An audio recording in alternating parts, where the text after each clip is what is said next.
auditory.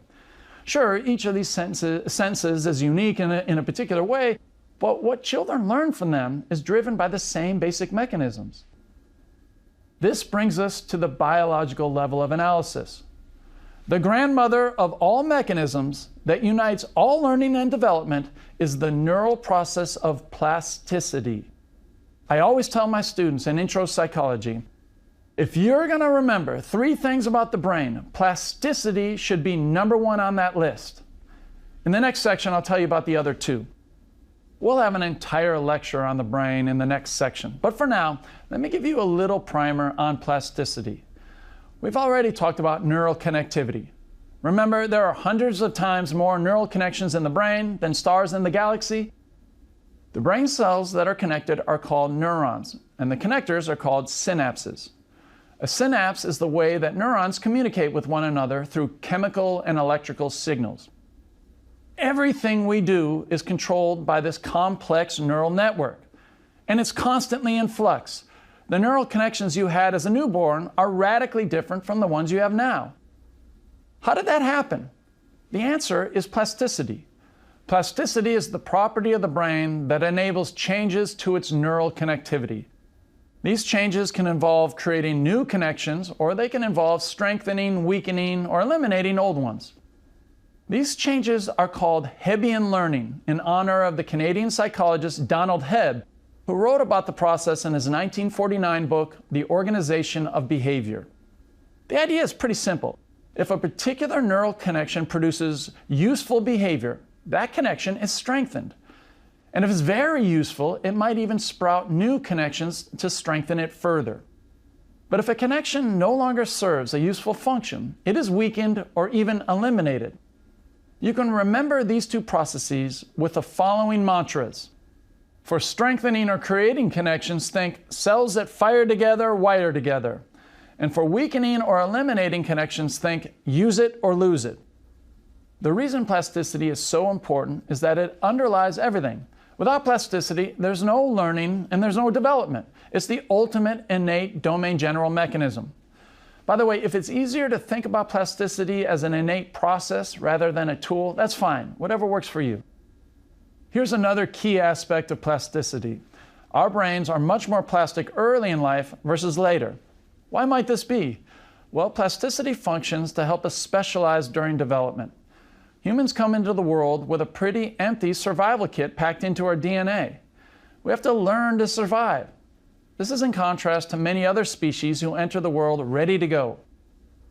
Have you ever seen a nature documentary showing baby ducks being born? It's remarkable. Within a few days, they waddle out of their nest, hop into the water, and paddle around with their mother looking for food. Species like ducks are called precocial species because they enter the world in a pretty advanced state, which they need for their survival. In contrast, dogs, birds, and humans are an altricial species, which means that we have an extended period of immaturity. If we were forced out of the crib a few days after birth, we'd be utterly helpless. So what goes on during this vulnerable time of our lives? We use plasticity to learn what is important for our survival. Because humans inhabit such a complex physical and social world, it's not possible to genetically build in everything we need to know to survive. We have to learn all that stuff. And yes, evolution has given us some helpful nudges, but some specific and some general. But experience with the world is absolutely necessary to mold our brains into something useful. So let's take this idea and apply it to our example of face processing. Recall that 4-month-old babies don't have the same specialized brain region dedicated to faces as adults do. And this is at 4 months of age. The neural organization is likely to even be more undifferentiated at birth. The fact that adults have such a clear neural architecture for processing faces and infants don't suggests that plasticity has sculpted our brains during development to make it this way. And this reorganization comes with some real benefits. Because faces convey such important social information, having a fully dedicated brain region to quickly and accurately process them would serve a real survival function.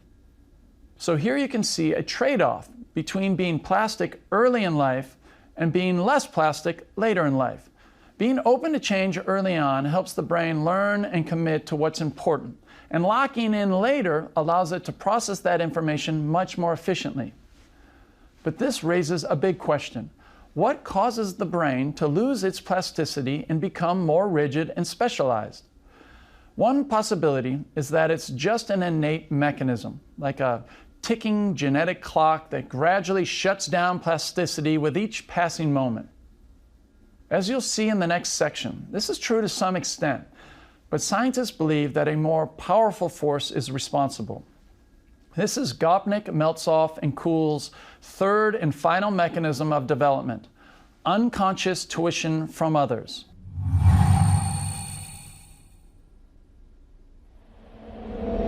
Before I get into this mechanism specifically, let me just say that the larger mechanism at play is simply experience with the outside world. This includes social interactions with others, but it also includes exposure to everything in the physical environment. For convenience, I'll lump both of these big mechanisms into the social level of the 3D framework.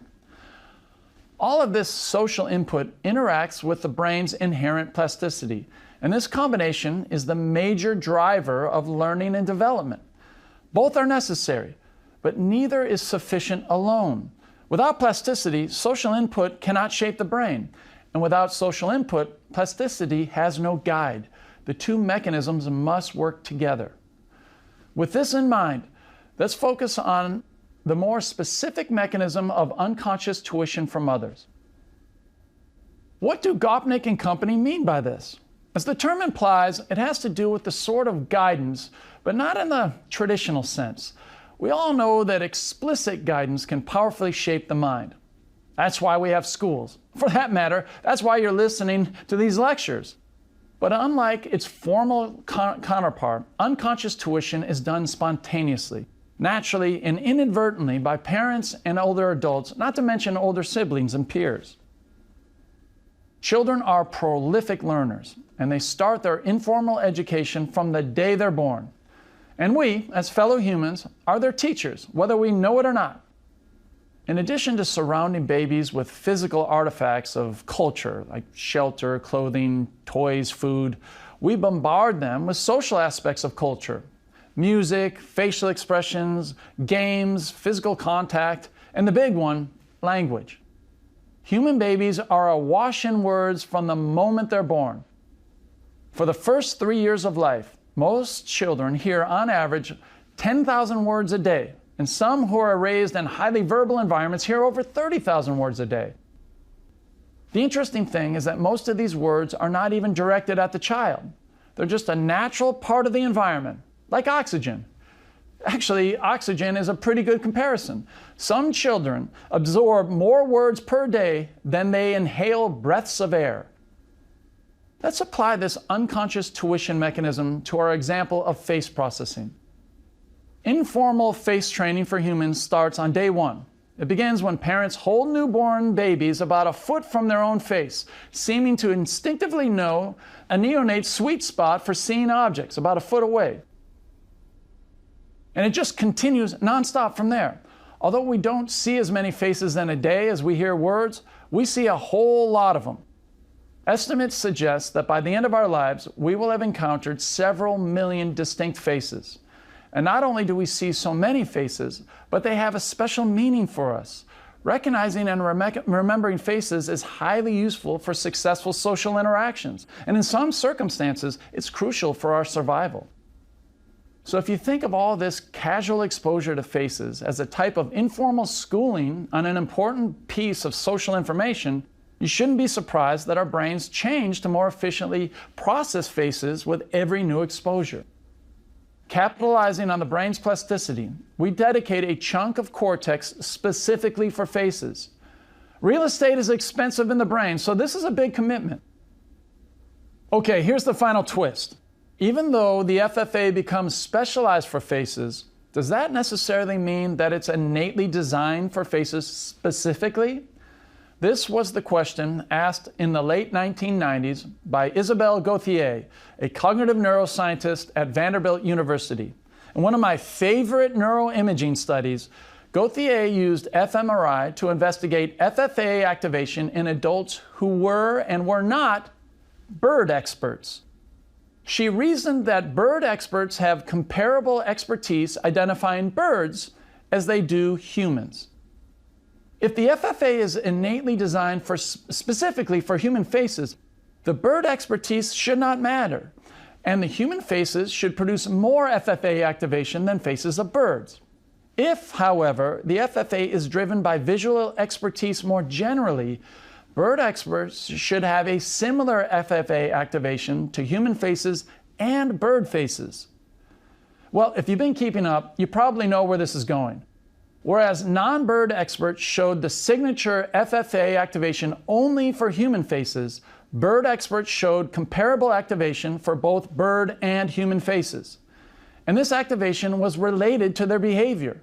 The more active the FFA was for birds, the better the experts remembered their faces in a later memory test. This effect has been replicated many times, and it's even been generalized to other areas of expertise, such as images of cars and chest positions. Findings such as these have caused most of the scientific community to stop using the term fusiform face area. Many now call it the fusiform expertise area. The idea is that humans are born with a part of the brain that has a domain general ability to dedicate itself to efficiently processing highly salient and important visual information, be it faces, birds, cars, or whatever's important. If someone is exposed to enough of this visual input, it triggers the fusiform expertise area to undergo plasticity and become specialized. In this way, nothing specific about human faces per se needs to be built into our DNA, because evolution is counting on visual experience and neuroplasticity to do all the work. So in this lecture, I've talked about three big mechanisms for development: innate knowledge, powerful learning tools, and unconscious tuition from others. And I've shown you how these three mechanisms interact over development to create a dedicated face processing region in the brain. In the next 4 lectures, we'll apply these same mechanisms and take a similar approach in understanding how language and other aspects of the mind emerge over development.